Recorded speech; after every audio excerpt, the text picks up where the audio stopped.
Good morning, everybody. I'm Brian Nemhauser, and this is another episode of Hawk Blogger Mornings. It's a good one today, folks. It is the Monday following Father's Day. While the rest of the NFL is in slumber, we're going to keep bringing you Seahawks coverage every single day, all the way through, and we're getting it kicked off in the best possible way with a who's coming on? A very special guest, John Boyle, who is joining the show after his Father's Day weekend. John, how are you doing? I'm doing great. Just had a nice little weekend away with the kids and getting refreshed and hopefully putting a bow on some of the offseason stuff here and enjoying a little time off. Yeah, well, you've got a few kids, right? You've got a growing family. 3 girls. We got 3 girls. What's the oldest? 9. They're 9, 6, and 3. Okay. Yeah. So you got the spread, and you have not yet entered the wonderful ages of like 12, 13, 14, 15 with your girls. Although our 9-year-old sometimes acts like a teenager. So he thinks she's there already. You know, we had very good friends who had their girls the same, like within 2 weeks of when we had our boy. So the first one, our boy was born within 2 weeks of their oldest daughter. Mm-hmm. Then their youngest daughter was born within 2 weeks of our youngest son.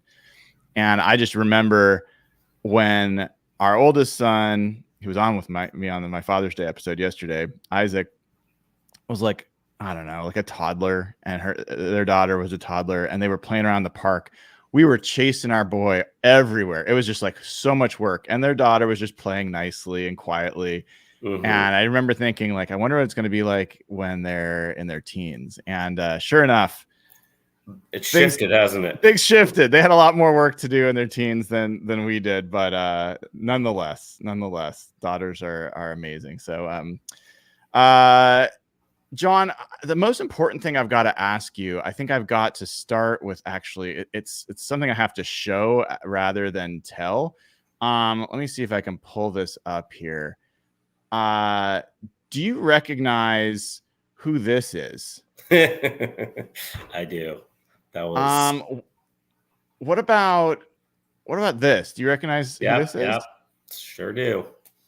And what about this athlete? Because I feel like they've been keeping somebody special in the VMAC in the dark. Like, we are not getting updates on the combine results from one of the best athletes in the VMAC. Tell us a little bit about this athlete that I'm showing you here. That was the media combine several years ago. The first one we did, I think, was 2017, maybe.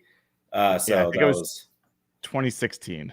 2016. So that was me, much younger and fewer kids, and yeah, just out there running around. I'd probably pull a few muscles if I tried any of that today. Well, I mean, John, it's pretty impressive. You won the 40-yard dash by a long. You had a 5.19 940. Yeah, I was gonna say, I won it with a good offensive tackle time, and I'm, a little smaller than that. Hey, Marcus Trufant pulled a 5.55 or a 5. I don't think he was really given. I don't think if you watch the tape, he wasn't really giving his all. I don't think. Still, I'm impressed. Well, I think it's something to be proud of. And I think it's pretty cool. Were you an athlete at all in high school? I mean, not a good one. I played a little soccer and golf, if golf counts. But yeah. No. I mean, I play golf, but it doesn't count. No. I was a very mediocre athlete. Well, I didn't know who to expect when I pulled up those scores, and to see you high up there was cool. Have you gotten to the combine at all? The actual combine? Yeah, I go every year. What's your take on that event? I mean, I like it. It's become such a big spectacle. I mean, it's a big media event, everything else.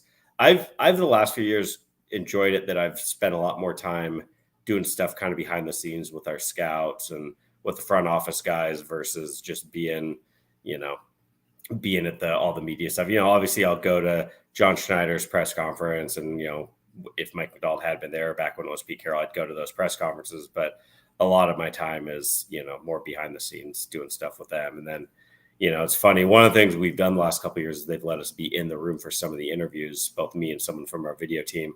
And it's kind of funny because it's like, well, if we draft one of these guys, we've got some content gold. And if we don't, we're wasting a lot of our time. So unfortunately this year, we weren't in the room for the day we were in the room. We did not really get anybody we drafted, but it's still a cool experience to see those guys going through that.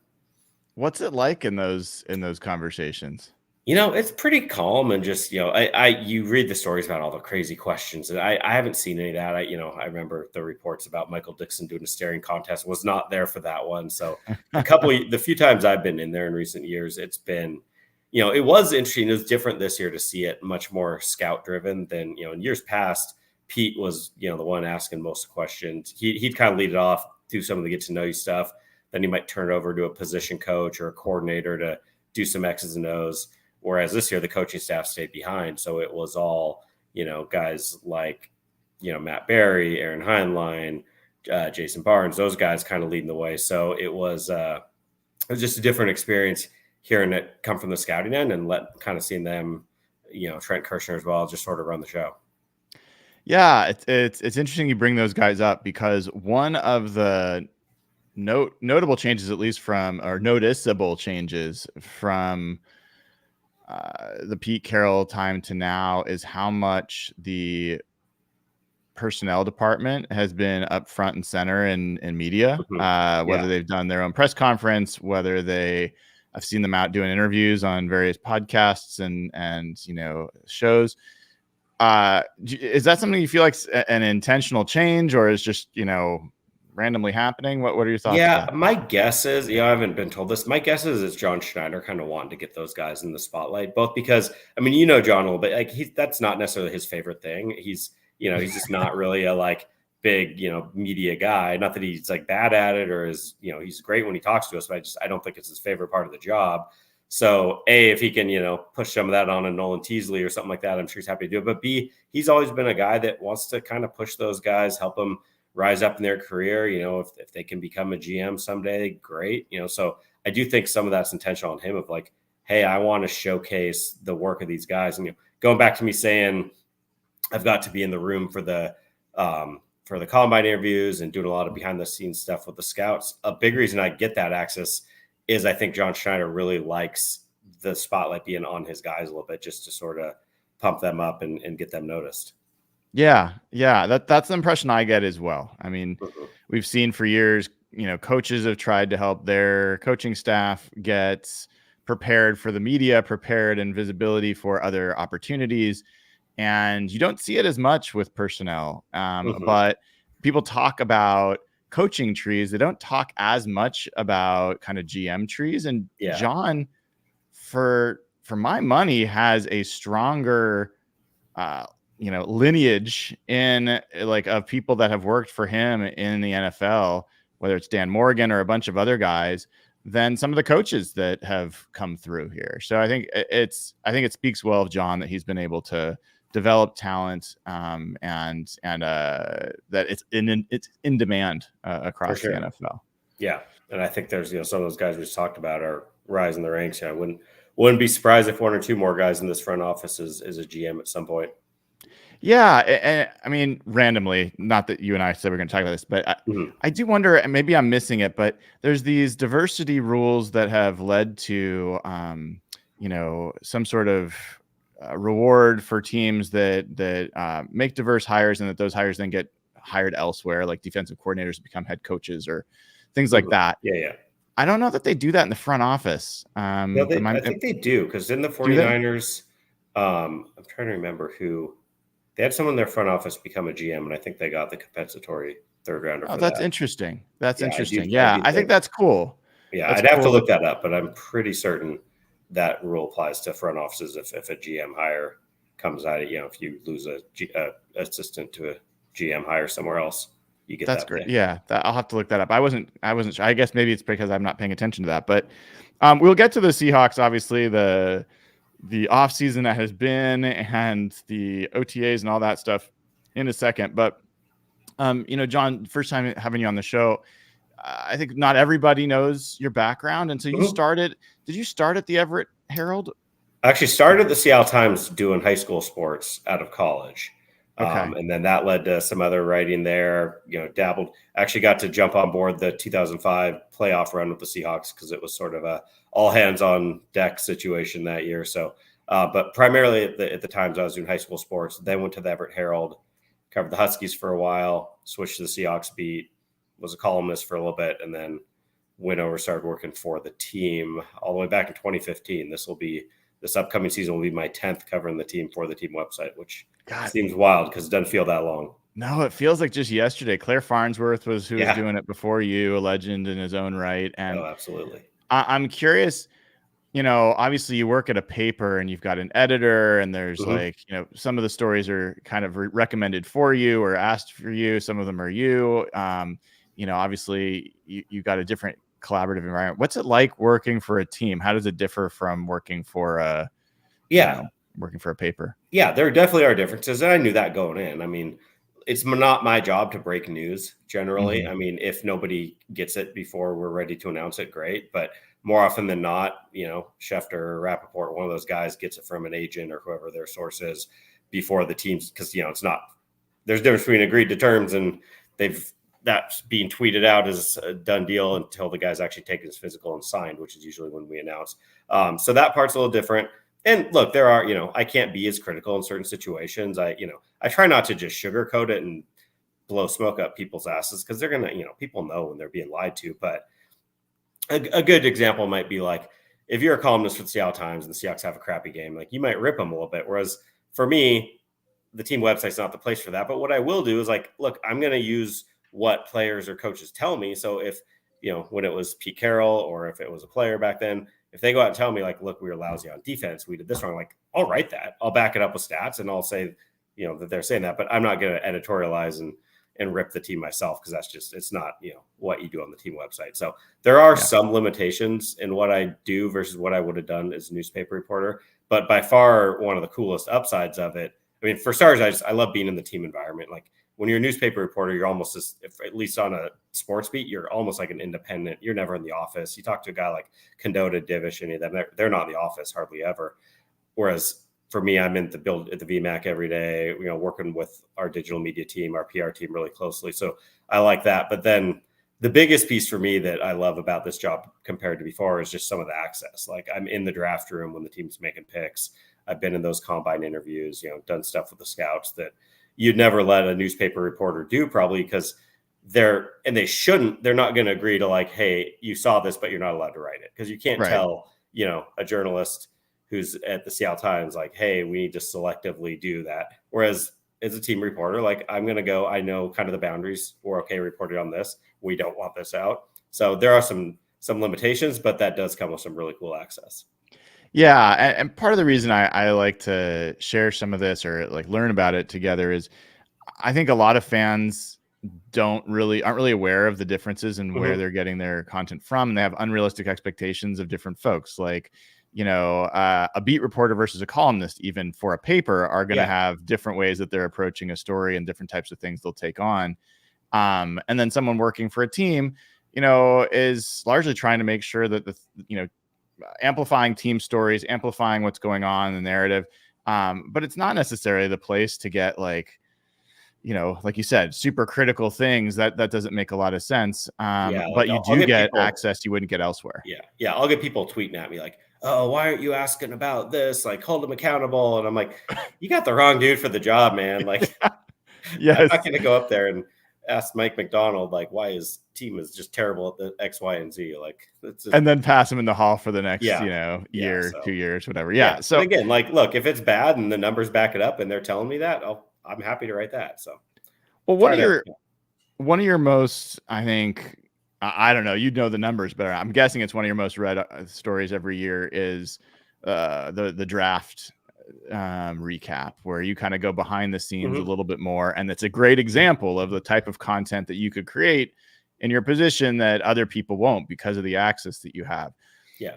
Take us behind the scenes a little bit about, how do you get helped figuring out what you can share and what you can't? Like, who are the people that help you figure that out? So generally, I mean, I've been doing it long enough. I kind of have a good sense of like, okay, this would or wouldn't work.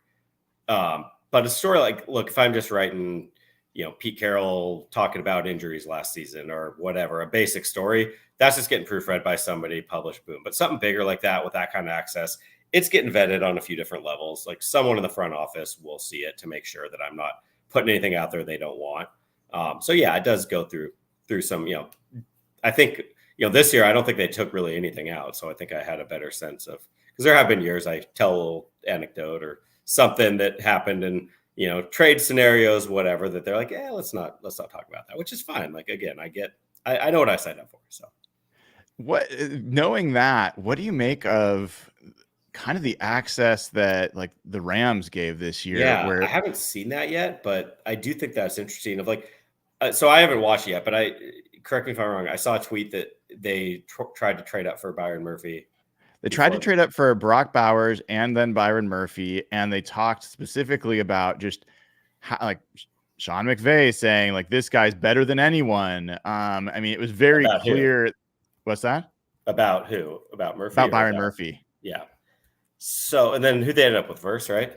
Verse in the first, and then they Yeah. traded up a lion's share for King's ransom for Brandon Fisk in the second. So like, here's like I probably, maybe I haven't been in that exact situation, but I probably wouldn't have written that because here's why. It's not that I'm trying to like hide the truth, but if Jared Verse sees that coming from the team, it's kind of sending this signal of like, oh, you settled for me. And Right. it's this, and especially if 5 years down the road, if Byron Murphy, as we all hope, is just a monster and a total stud, and Verse doesn't have as good of a career, now you're just like, oh yeah, they couldn't get the trade done to get the guy they really wanted. But yeah, that's one where it's like you kind of want to protect your own player, and you don't want him knowing, yeah, we really, really wanted some other guy instead of you, but we couldn't get the deal done. So that, yeah, I do find that interesting. But I mean, it's great for fans. Like, I'm not against more access. Like, I got to play within the boundaries that our team and our front office wants. But if a team wants to be that open, that's great. I mean, the more the better from a fan standpoint. Yeah. I mean, I think it's fascinating because it has some short-term potential impact with a guy like Jared Verse. Yeah. But how many times do we hear from these guys? I mean, we heard it from Byron this year that DK Metcalf's talked about it. They track who passed on them and who slept on them. And if now you're including your own team and someone who's like wasn't really believing in you, and then you got contract negotiations in 4 years, if you don't think an agent's going to maybe bring that up as something, it's not like the end of the world. But I do believe teams are looking at every possible angle to make sure, like, unless there's something that's going to be beneficial to us, why are we going to share it? And I just didn't see why that was beneficial to the Rams to share that. It was beneficial to us. I exactly. Enjoyed it. Fan standpoint, great. Seahawks fans probably love to hear that. Like, oh, they wanted our guy and we got him. So, but yeah, I do think it's interesting sometimes, like when teams, and going back to like you asked me earlier about how my job works, like every team's very different. I mean, the Cowboys writers cover them like a totally independent media entity that like they are very independent. I don't think their, communications department has any say in what they do. They'll write about reports that are not, like a trade rumor kind of thing. And just really, certain teams, every team has different ways to do it. And, there's teams I've talked to writers who have, tighter boundaries than we do and less access than we do. So it varies a lot team to team. But that's just what you're talking about the Rams in that video is just interesting to see how every team, what they're okay with and what they're not. Yeah. I mean, I noticed like the 49ers, for example, it's shocking to me that a guy like Grant Cohn has access and can go to press conferences and ask questions. Like the types of things that he asks are not the things that I think would fly in Seattle if he had credentials here. So it's definitely an interesting dynamic. But John, I mean, I'd love to kind of switch gears and talk a little bit about, you've got an interesting vantage point having been here during the Pete Carroll era, and then through this transition. You've seen how the office has changed. You've seen Mike McDonald now come in and this whole new coaching staff come in other than, Carl Brooks? No, Carl Scott. Thank you. Yeah. And now these fresh new names coming in with the draft picks and so forth. What's kind of the narrative in your mind about like this change going on? What's your take on what's gone on this offseason? Yeah, I mean, obviously, it's always very interesting when that much change happens. There's a lot of different narratives. I think, the most obvious is Mike Macdonald bringing about that Baltimore defense. We want to see, what is it? How much does it look the same? What does he do with the players the Seahawks have? Just how much can the defense improve? That's a big reason you brought him in here. And then, especially locally because of the UW connections, Brian Grubb's offense, like, how does that translate to the NFL? How much does it look like that? Or does he have to run? I would assume you run the ball more in the NFL than they did when you have Michael Penix and those three receivers, but they also have great receivers in Seattle. So what does that look like? And then kind of broader picture, I'm really fascinated with the coaching staff as a whole, how it's put together, because he didn't do what, I think a lot of coaches do is I'm going to bring as many guys from Baltimore as John Harbaugh will let me. Then I'm going to tap into my Michigan connections. I'm going to, who have I coached with? Who do I know? Who knows the same systems? And that's not at all what he did. I mean, he goes and gets Leslie Frazier first, which makes a ton of sense for a young first-year head coach. And then it was more just, I think he says Bill Parcells, he had talked to a long time ago about this, of like building a staff and just like getting guys who, see football the way you do and you just think are smart football people. And you don't necessarily all have to have the same scheme or have, connections and friendships. It's just like, who am I going to work with well, who's going to see football and bring good ideas to the staff. So I really like the way he built it. It's kind of a fascinating experiment because we just don't see it that much in the NFL. But this, a defensive coordinator never worked with, offensive coordinator he's never worked with, and most of the staff other than, there's Harbaugh, there's Frazier, there's a couple other guys with brief Baltimore connections, but it's pretty much a whole new coach staff coming together to work together. And it's just kind of fascinating to see how that plays out. Yeah.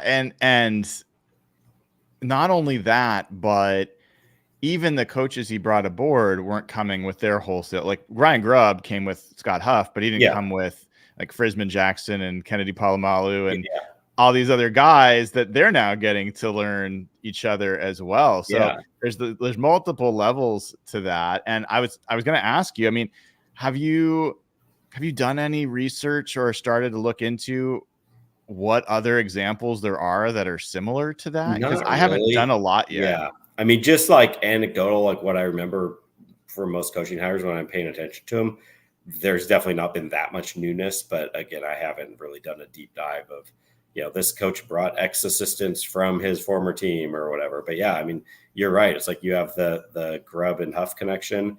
And, that's about it. It's very just kind of randomly, shouldn't say randomly assembled. It was a very thoughtful process, but random in terms of no connections. So it'll be fun. I think it's a unique challenge for these coaches because they're all learning together and figuring it out together. But, obviously you hope that doing that got you the best possible candidates working together. I'm curious if there's any of the new coaches that have, other than maybe Mike Macdonald and Ryan Grubb, the Aiden Dirty, the kind of top line guys, any of them that you've interacted with stood out to you for one reason or other, whether just, personality wise or things you've heard or anything like that from the coaching staff? Yeah. I mean, I haven't spent a lot of time one-on-one with any of them, except I did sit down with Leslie Frazier recently for a story we'll put out here this offseason. And I mean, that's the first time I obviously knew of him and knew his reputation, but first extended conversation I've had with him. And he's great. I mean, I do think he's going to be a really valuable resource. And it's, I don't know what the assistant head coach setup is like in every team, because I think we sort of just, he's the assistant head coach, he's off doing whatever, but like he is very involved in almost everything Mike Macdonald's doing. Like those two are, working together a ton, and he's just providing a lot of that, leadership. Because I mean, Pete Carroll used to always say this about first when he'd get asked about some new coaches, like until you've done it, you just don't know. It's such a big job, and like you can know all the football in the world, but it's the actual just running a team part. And I think everyone hopes and expects Mike Macdonald to be great at it, but he's 36 years old and has never done it. So having a guy who's been head coach, who's been in the league for decades, I think Leslie Frazier is going to be really good for him.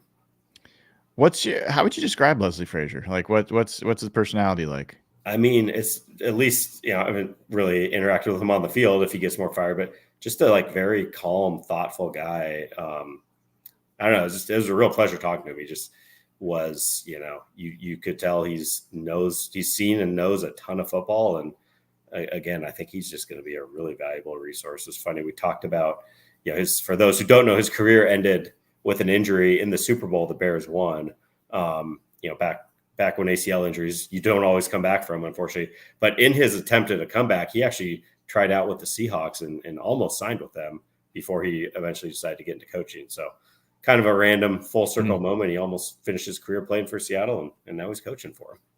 Yeah. If you could put together a list of all the all-timers that have ended their careers with the Seahawks, whether it's Jerry Rice or, Franco Harris, we got Franco Ron Harris. Randall, yeah. There's some pretty funny names in that list. I mean, Terrell Owens was here for a while, obviously, but what about on the player side, John? I mean, you've now seen them on the field. Let's first talk off the field. I mean, any of them, just in terms of, it could be, it doesn't have to just be the new players, but are there any players that are kind of standing out to you as folks that are stepping forward with this kind of new, obviously they said goodbye, at least for now, to Quandre Diggs and Jamal Adams and Bobby Wagner, and it leaves kind of a void for some of these other guys to step into. I'm kind of curious how you see that evolving. Yeah, it'll be interesting in terms of if you ask me right now who's going to get voted captain, I don't know who that would be. Especially, I think Geno's the obvious choice on offense, but defense, and I don't know how Mike McDonald does captains. Maybe you have multiple of them, but I think Julian Love's really stepping into a bigger role leadership wise on the back end of that defense. And I don't know if you heard the press conference last week, but I think it was JSN actually said Spoon almost feels like a captain already out there. I mean, he leads his own way. He's loud and he's brash and it's entertaining as hell, but he's a guy that, even new guys who just got here are like raving about him. I think it was Rayshon Jenkins talked about, he breaks on the ball better than anyone I've ever seen. It's like, it's when you are that elite of a player, you almost become a leader by default because people just look up to you talent wise. So I think it'll be fun to see how he develops year two leadership wise. And I think Uchenna Nwosu will be one of the leaders up front. We all saw the defense really took a hit when he got hurt last year. And, he guys like him and Leonard Williams, Jaron Reed, they got some good veteran guys up front. So I don't know if you're going to have the one, Bobby Wagner-esque dominant voice in that locker room, but I do think there's a bunch of veteran guys who will kind of fill in the void leadership wise.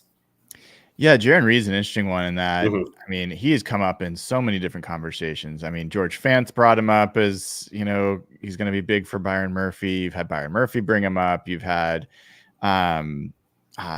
number of people bring him up, and then he had the kind of contract adjustment that was recently announced, or at least recently reported. I don't know because I'm not going to make you report on it or confirm anything. Yeah. But yeah, I mean, I don't know that I, as a fan or other fans, really perceived him as being that central to the leadership of that room. So is it just what's your take on? Yeah, no, I think it was interesting to me because last year, when he got signed, he was not like fans didn't really think him as a big free agent signing. He'd had kind of a couple quiet years in Kansas City and Green Bay. And I think at the time, it just sort of felt like, it's just sort of a depth, whatever, rotational guy. And then I remember, I think it was either at the combine or it must have been the league meetings because combines before free agency. Pete Carroll's talking about him like this huge piece of the defense. I think all of us were kind of taken aback by that. But then, I mean, he played really well last year and was one of their better players, especially up front. So I do think, he's just got that. I mean, I remember all the way back to when they drafted him. I mean, the way coaches and scouts talked about what an alpha, leader he was in college. So I do think he maybe stepped into that role more so than people were, at least from the outside. I think the team saw him that way, but I don't think maybe all of us perceived him as that kind of leader coming in last year, but he's really filled that role nicely. And I mean, Leonard Williams is another guy that as soon as he got here, those guys became very close and had a really strong connection. So when a guy of, Leonard Williams' stature is coming in and immediately singing the praises of Jerry Reed, I think that tells you something. What are name a couple guys maybe on offense and a couple guys on defense that you think so far, obviously given what you've been able to watch in practices, you feel like are set up to maybe take a big step forward this year? I mean, the obvious one that I'm sure you've heard about and everyone's been hearing about is JSN. And I mean, it is showing up. You know, you have to take everything with a grain of salt in May and June of, you know, no pads, limited, you know, the defensive backs are limited in how they can test stuff.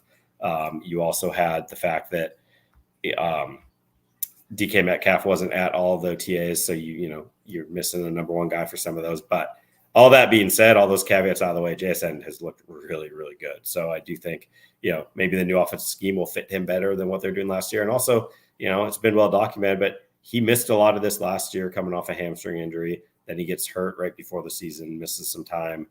And we saw it. His play got a lot better as the season went along. So if he can, you know, knock on wood, but if he can stay healthy throughout this offseason and into the start of the season, I think he's going to, you know, take a big leap here too. What about on the defensive side? Anyone that you think took a step forward?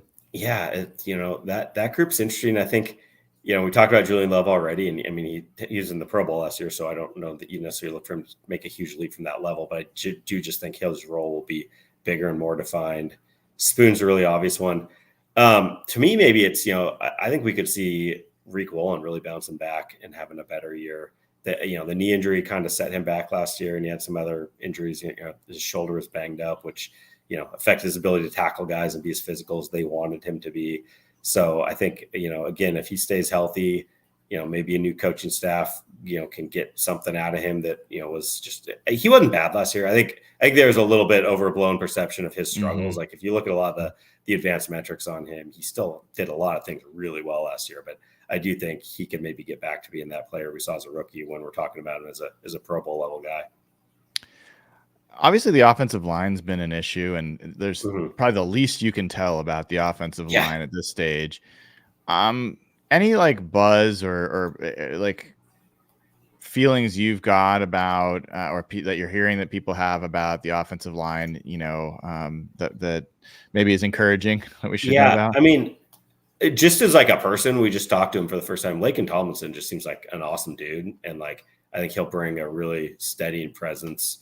Yeah. I didn't realize when they signed him at first, like he started every game for like what, 7, I think it's going back to the 2017 season. He was inactive week 1 and he started every game since then. So just to have that kind of like tough, reliable dude in there, you know, you still got some young guys around him, potentially a second year center in Oluwatimi, third year left tackle in Charles Cross. So that kind of left side seems pretty solidified. I think we all assume Olu will probably be the starting center, but you know, I don't think that's set in stone right now. And then right guard is sort of the wild card. Like Christian Haynes coming in as a guy who definitely will compete for it. Anthony Bradford was hurt, you know, for a decent amount of the offseason, so we didn't see a ton of him. And it'd be McClendon Curtis, who's a guy that, you know, we hadn't really thought of in that competition coming into the season because he was mostly a tackle last year, but he'll be in the mix too. So that's the biggest one to get solidified. And then I guess Abe Lucas's health is the other big question. Is like, you know, is he back for training camp? You know, I do think having George Fant, you feel a lot better about that position if the knee injury lingers at all. But yeah, I think, you know, left side's pretty solid. Right side, just sort of wait and see what happens at guard and with Abe Lucas's health. But that group obviously needs to be better, whether it's new players improving just from personnel standpoint or what Scott Huff can do to get them better. But yeah, I mean, you know, I'm sure you've seen all the different numbers about pressure rate for Geno Smith and all those things. So they got to get better there one way or another to help that offense function better. You know, John, one of the things that has stood out to me is while, I mean, obviously Ryan Grubb, as you said, in college had great receivers. Michael Penix passed the ball down the field. The Seahawks also have great receivers. Talked about JSN breaking out. DK is already well known. Tyler's obviously as well. Still got Jake Bobo. I've heard from Ryan Grubb. I've heard from George Fant. I've heard from a number of folks that the special room in there is the running back room, and that people seem to not talk about that room quite as much. And they also might not talk about that as part of the offense for Ryan Grubb. I'm curious, like, do you get a feeling about how people are feeling about, you know, Kenneth Walker and Zach Charbonnet, Kenny McIntosh, who missed all of last year, you know, George Halani, all those guys? Yeah, no, I think, you know, when you're right that like we all kind of first think about the pass catchers, but if you ask, you know, an offensive player about the potentials group, those running backs are going to get named pretty quickly, especially Walker and Charbonnet. And yeah, I mean, those are players that, you know, both did a lot of really good things last year. I'm really excited to see what they might do with Kenny McIntosh, because he looked really good last summer before the knee injury, and then that kind of really put his season on ice. But yeah, it's a really good group. And again, as explosive as that Washington passing game is, and you want to bring elements of that, I don't think that volume of passing necessarily will translate to the NFL, especially when you have a defensive head coach who wants to be really good on that side of the ball. So if the goal is to be at least a little more balanced, and I think it would be, then yeah, you're going to lean on those two a lot. And I think there's a ton of excitement about both those backs and what they can bring. So, John, everyone's kind of going on vacation at the VMAC right now, or at least as much as they ever go on vacation for the next few weeks. What does that mean for you? Are you on vacation, or are you going to be writing content? How does that work? Yeah, no, we try. I mean, you don't want to have the website just go dark for 5 weeks. So yeah, we try to keep some content going. Like I said, I mentioned Leslie Frazier earlier. You kind of pick some stories like that you can get in the can ahead of time and work on. And then, as we get into July, a lot of training camp preview stuff will get cranking. So we do have, and if I can plug, this wasn't my doing, but for fans out there who haven't noticed yet, we hired a new writer named Ari Horton last year. She was a former intern who's kicking butt at her job. She helped launch a new series where it's a player told. We're calling it Athlete's Own. So the first one of those just came out with Julian Love talking about being a dad for Father's Day. So we'll have a few of those, first person player stories coming out throughout the summer. So yeah, I mean, it slows down. I'll take some vacation for sure, take some time off in July, but we'll try to make sure there's some content coming your way the whole summer, because we don't want to just go dark for a month. That's not good for business. Yeah, well, one of the things that I know a lot of people are looking forward to is the training camp events that they usually have, where they open up to the public.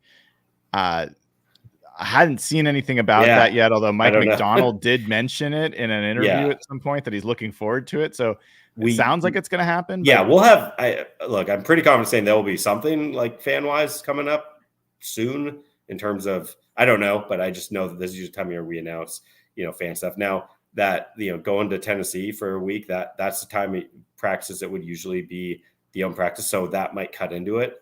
Mm-hmm. And this was an issue last year too, but all that, if you've driven by lately, there's so much construction going on right off that exit, which is affecting somewhat the ability to get, parking and buses in and out of there. So I know that was a problem last year as well. So I'd be pretty safe in betting that there's some open practices, but I don't know how many it'll be. There is the big Fan Fest day that first week of August at the stadium again, so that'll be a good chance fans want to come watch a scrimmage. But yeah, I don't have a date for you or any details, but I do think we'll have hopefully something coming pretty soon. Great. Yeah, and for folks that are, I think the Football Fest thing kind of was maybe a little quieter than I don't know if people know that you can actually buy tickets for that it's open right now. People can find that on the website, right? Yeah, it's available. Go to the website, you can find it, and there's I think an article on the website as well, some details. But yeah, I think it's $12 to get into the stadium, and it's a pretty fun event. They'll have some fun things for kids and families to do around the stadium, and then just get to watch some scrimmaging, and that's it's better than a typical practice because a lot more game situation stuff. So it'll be fun. Yeah. Well, John, I am honored to have one of the fastest media members. It's a low bar to Seattle. Yeah, if you watch the video of everybody, it was a low bar. Yes, at least you didn't fall on your face like there were a few of those. I respect that. No, but honestly, John, appreciate you taking some time out, of course, and sharing this with everybody. I think you do fantastic work, and you do it within constraints that not everybody is aware of, but you're still able to put out content that's worth consuming and reading, and I have a ton of respect for it. So thank you for making time to come on and share some thoughts with us. Absolutely. Thanks for having me.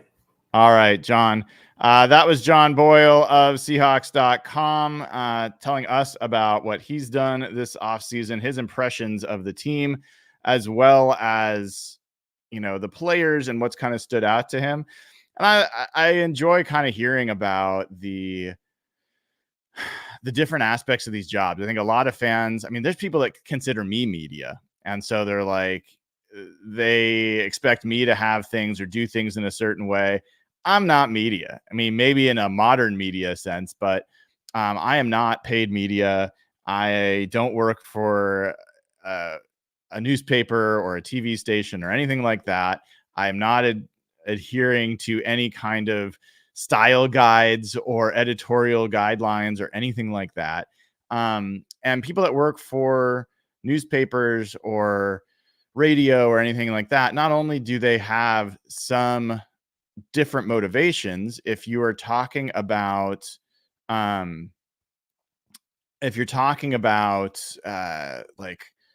710 or whatever, Seattle Sports Radio, they are the flagship station for the Seahawks. They have a deal with the Seahawks, so they get better access to the players. That's part of the deal, and the coaches. That's why they had the Pete Carroll show all those years, and now the Mike McDonald show will start, and they had the John Schneider show and those kinds of things. But with that access also comes some strings. It's a little bit less likely you're going to get really critical commentary on Seattle Sports Radio than maybe KJR, because KJR is not affiliated with the team.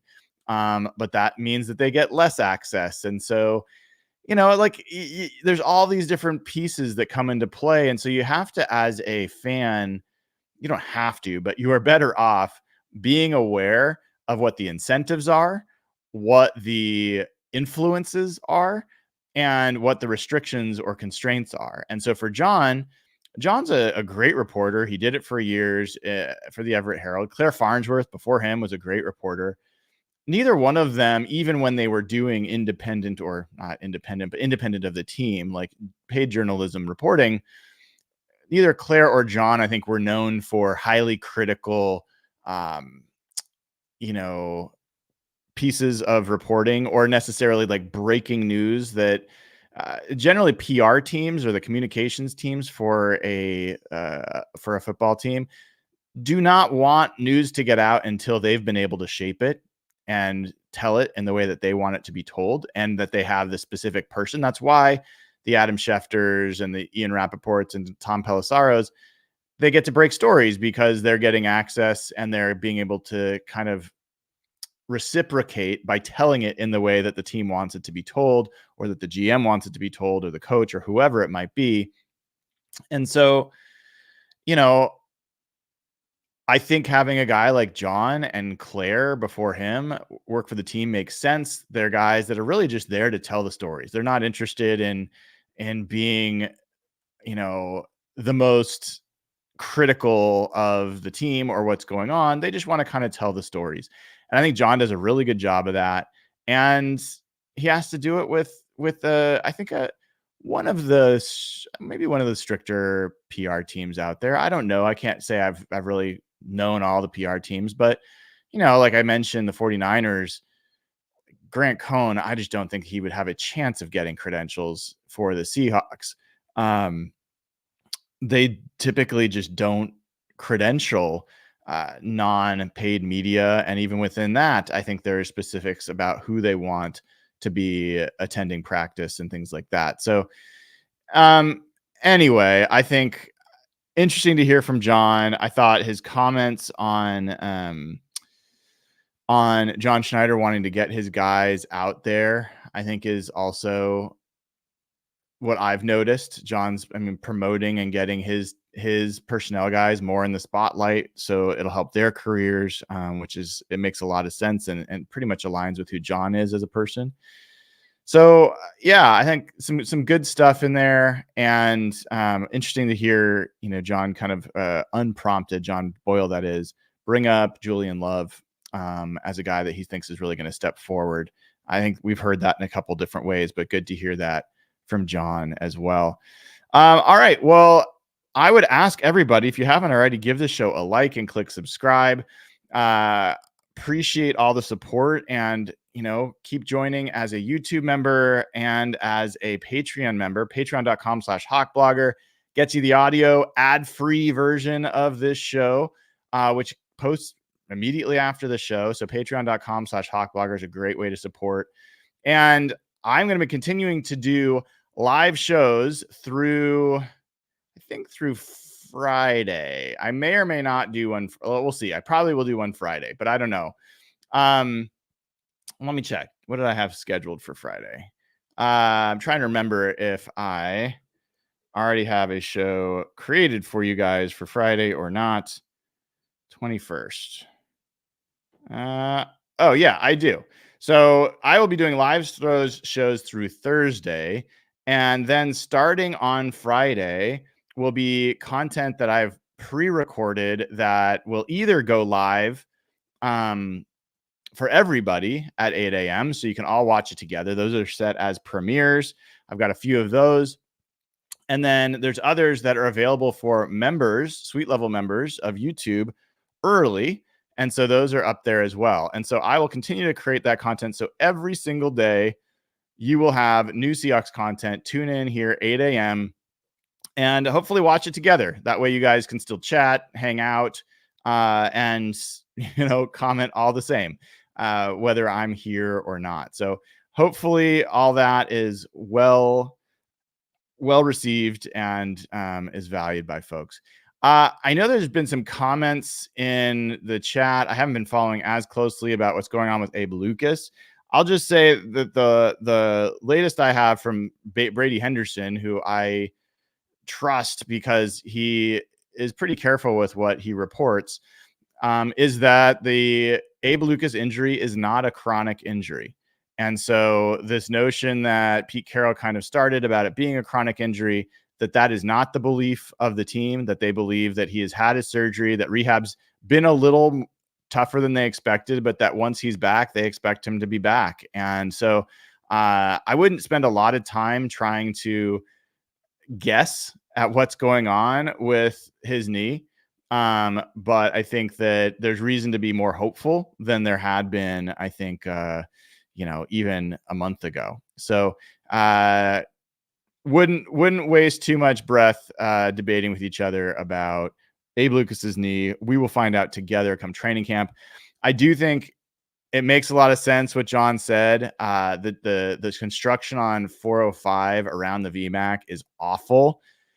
And they're going to do a joint practice in Nashville. So it sounds like there's going to be precious few fan open training camp days, which is too bad. But it makes a lot of sense. So that'll be a difference in terms of coverage that folks like me and others can provide. But it is what it is. So keep an eye out. We'll find out together when those things are going to be available, and we will go from there. But for now, again, give the show a like, click subscribe. I appreciate all the support. I hope everybody has a great rest of your day. Until tomorrow, I am Brian Nemhauser. You can find me on Instagram and Twitter at Hawk Blogger. This has been another episode of Hawk Blogger Mornings.